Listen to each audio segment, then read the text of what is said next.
挺18青年 Party 邀请各校学生参与，是市场有别传统政治人物做一个暗会，完全属于少年人的 Party， 让因自由发挥，讲出家己对着18岁公民权的理念甲想法。20年后、30年后，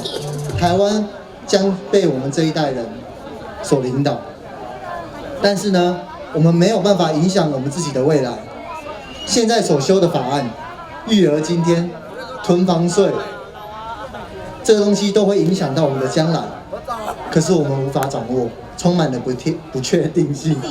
因为看到学生囡仔为了办18岁公民权活动，四处寻求协助，但一直拢无消息。我出来请真唔甘，所以将家己的竞选经费省落来，和这群囡仔办活动。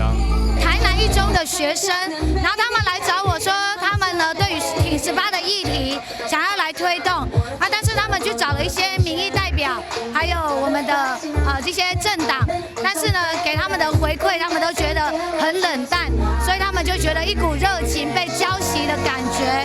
那所以他们找上我的时候，我听了就觉得很感动，因为学生自己为了挺18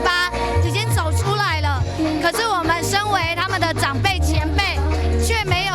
人去给他们伸出援手，所以我就把我剩下的在选前的这些经费呢，我就来连续的办了2场挺18的活动，要把这个舞台交给学生，让他们可以来畅所欲言，可以来发表他们挺18的这个意见，